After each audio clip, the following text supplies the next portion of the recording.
ई naught cell है, इसके calculation के ना 3 मेथड है, और मैं कह रहा हूं तीसरा मेथड सबसे इजी होगा। जिसको कुछ समझ में ना आए वो तीसरा मेथड से पेपर में सवाल लगा के आना रे।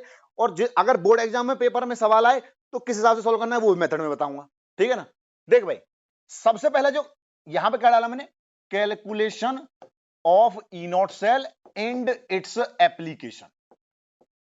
सुनना भाई, देख सबसे पहला मेथड क्या कहता है, क्योंकि तू जानता है कि जो ई नॉट सेल है ना, इसको मैंने एक तरीके से और भी डिफाइन किया था, क्योंकि है तो इलेक्ट्रोड पोटेंशियल, और अगर इलेक्ट्रोड पोटेंशियल है तो वो दो मेरे पास कौन है, एक एनोड होगा एक कैथोड होगा, उनका ही डिफरेंस क्या है मेरे पास, E naught of the cell है। तो मैं कह सकता हूं कि ये E naught of the anode minus E naught of cathode भी हो सकता है, ठीक है भाई। दूसरा मेरे पास क्या हो सकता है, ई नॉट सेल बराबर ई नॉट ऑफ कैथोड माइनस के ई नॉट ऑफ एनोड हो सकता है।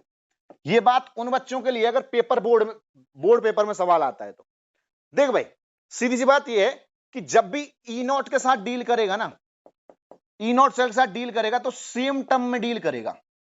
सेम टर्म से मेरा क्या मतलब है, सेम टर्म्स में डील से मेरा क्या मतलब है, सेम टर्म्स में डील से मेरा मतलब यह है कि यहां पे कौन है, एनोड है, तो एनोड पे क्या होता है, ऑक्सीडेशन। तो इसका मुझे क्या लेना है, ऑक्सीडेशन पोटेंशियल।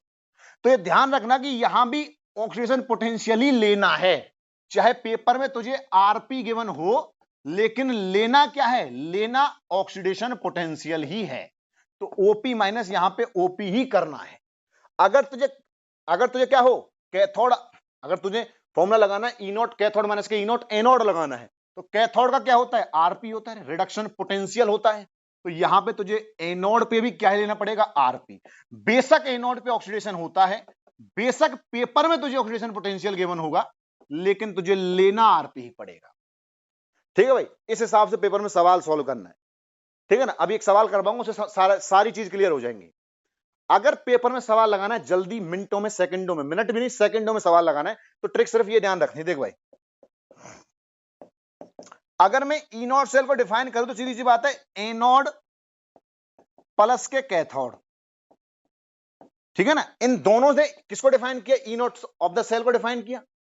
और अगर इन्होंने ई नॉट सेल को डिफाइन किया तो सिंपल ध्यान रखियो, एनोड पे क्या होता है, ऑक्सीडेशन, प्रोसेस तो सेम रहेगी। और अगर ऑक्सीडेशन होता है तो एनोड का हमेशा क्या लेना है, ऑक्सीडेशन पोटेंशियल। और कैथोड पे क्या होता है, तो कैथोड पे होता है कौन, रिडक्शन। तो हमेशा रिडक्शन का, इसका मतलब कैथोड का क्या लेना है, हमेशा रिडक्शन पोटेंशियल। बोलो भाई बात समझ में आई या नहीं आई। अगर किसी को कुछ समझ में नहीं आया तो सिर्फ पेपर में ये फॉर्मूला लगा के अप्लाई करना है, उत्तर चेक करना है। कौन सा, एनोड प्लस के कैथोड, और एनोड का ऑक्सीडेशन पोटेंशियल और कैथोड का रिडक्शन पोटेंशियल, सिर्फ ये दोनों ऐड करने हैं। और इनसे आप आसानी से क्या निकाल सकते हैं, ई नॉट सेल की वैल्यू निकाल सकते हैं।